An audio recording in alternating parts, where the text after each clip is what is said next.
вярва, че дори под микроскоп да се взираш трябва. Те малки до безкрайно са, чак би се усъмнил. Но ако срещнеш ги, нали, не ги издавай ти. Но ако срещнеш ги, нали, не ги издавай ти. Но ако срещнеш ги, нали... Профилмс представя Сръчковците.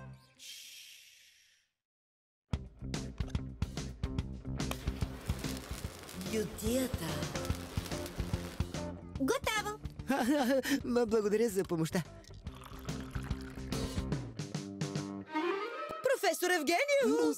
Да, Елисия? Награждаването започва след час. Трябва да тръгвате. Не съм забравил. За какво ще ви награждават?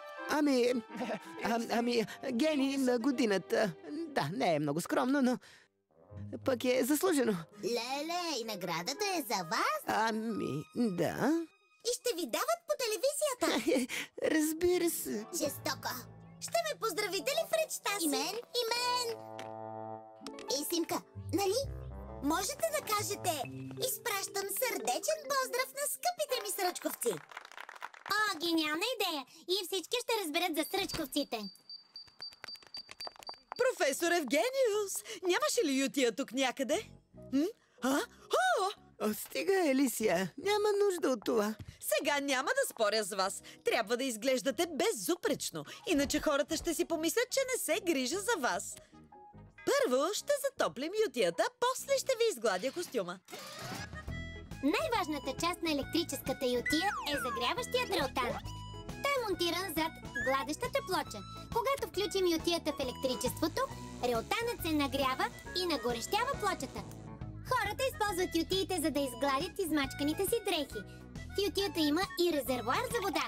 Водата вътре завира и се превръща в пара. Парата излиза през дупките на гладещата плоча и измачканите участъци се гладят още по-лесно. Вече е гореща. Остана да налея малко вода в нея. Професоре, това е вода, нали? Да, вода е. Не е вода. Не, чакай. Не е вода. А какво е? Беше сок. Сок? Да, сок. О, не, горката ютия. Фу, и мирише нагадно. Развалих ютията, ужас. Не, Алисия, не се разстройвай. Да не се разстройвам. На церемонията гении на годината ще излезете си с мачкан костюм пред цялата страна. О, няма да го преживея. Дръжи се внимателно. Внимавай, Елисия. Елисия.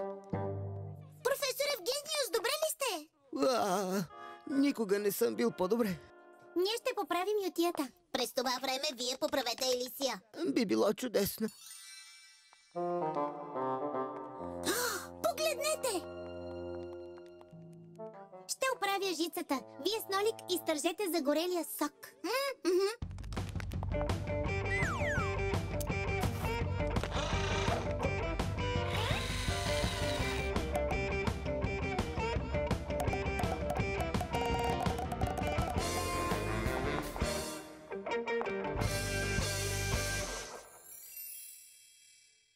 Елисия, моля те, събуди се. Готово! Ютията работи! Елисия, виж, ютията пак работи. Какво? Аз просто си лежа. Бързо, къде е ютията и костюмът ви? Измачканите дрехи не са много красиви. Затова от древни времена хората търсят най-различни начини да премахнат гънките. Например, едно време те слагали измачканите си дрехи под големи камъни. В древния Рим налагали измачканите си дрехи с метални чукове. А в Китай гладали дрехите си с горещи тигани. Ютията в днешната и съвременна форма се появява едва през средновековието. Първите ютии са били от стомана. Хората са ги загрявали на печката, за да могат да гладят. По-късно изобретили ютия, която се нагорещявала с горещи въглени. Накрая, през 19 век, изобретяват удобната електрическа ютия, която се ползва и в наши дни. Наградата гений на годината отива при професор Евгениус. Браво! Браво, професоре! Та-дам! Та-дам! Благодаря ви. Благодаря на всички от сърце. Използвам случая, за да поздравя топло всички сръчни хора. Дай ми наградата. Добре, че мисли бързо. Невероятно! Той е просто невероятен! Съвършен от главата до петите! Практично съвършен!